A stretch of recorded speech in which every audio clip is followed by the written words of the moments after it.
Assalamualaikum warahmatullahi wabarakatuh. Kami mahasiswa Universitas Mataram, Fakultas Ekonomi dan Bisnis, Program Studi S1 Manajemen.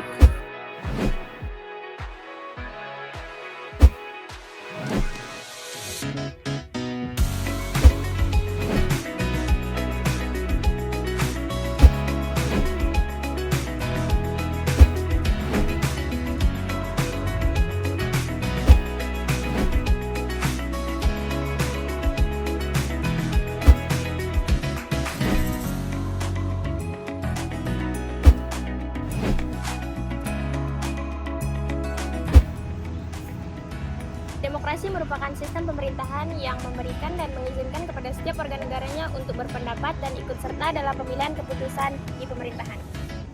Di Indonesia ada 4 macam sistem demokrasi yang digunakan. Yang pertama, sistem demokrasi parlementer. Yang kedua, demokrasi terpimpin. Yang ketiga, demokrasi Pancasila pada masa Orde Baru. Dan yang keempat, demokrasi Pancasila pada masa era reformasi. Berikut contoh penerapan demokrasi di Indonesia. Yang pertama, pemilihan presiden, DPR, dan pemimpin lainnya. Yang kedua, pengambilan keputusan di lembaga dengan menggunakan prinsip musyawarah. Yang ketiga, masyarakat mengeluarkan aspirasinya dengan ketentuan yang berlaku. Berikut contoh-contoh demokrasi dalam kehidupan sehari-hari. Yang pertama, menghargai pendapat orang lain, menyuarakan aspirasi demi kemajuan masyarakat ataupun sekolah. Yang ketiga, musyawarah dengan warga. Rule of law adalah prinsip hukum yang menyatakan bahwa hukum harus memerintah sebuah negara dan bukan keputusan pejabat-pejabat secara individu. Prinsip tersebut biasanya merujuk kepada pengaruh dan otoritas hukum dan masyarakat, terutama sebagai pengatur perilaku termasuk perilaku para pejabat pemerintah. Berikut ini beberapa contoh demokrasi rule of law dalam kehidupan sehari-hari.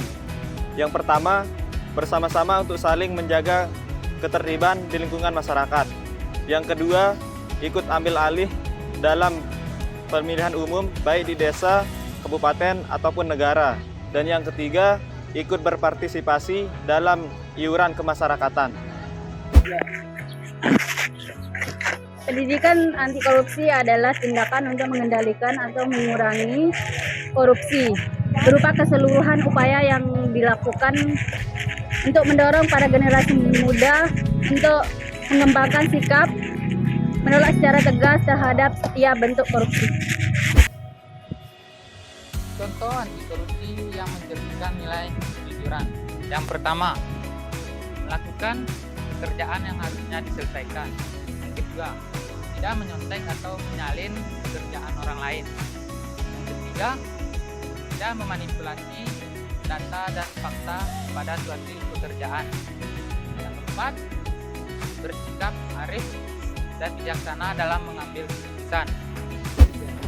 Upaya yang dapat dilakukan oleh generasi muda untuk membentuk smart and good citizen yaitu ikut serta dalam kegiatan masyarakat, selalu menjadi contoh yang baik bagi warga negara, dan melaksanakan kewajiban sebagai warga negara. Contoh smart and good citizen. 1. Menghargai dan menghormati setiap perbedaan. 2. Saling membantu atau gotong royong. 3. Ikut serta dalam persatuan dan kesatuan. 4. Menyelesaikan masalah dengan perdamaian. Mari kita sebagai warga negara Indonesia yang kreatif, inovasi, serta produktif dalam pengembangan bangsa Indonesia menuju negara maju. Sekian penyampaian materi dari kelompok kami. Bila ada kesalahan mohon dimaafkan. Wabillahi taufiq wal hidayah. Wassalamualaikum warahmatullahi wabarakatuh.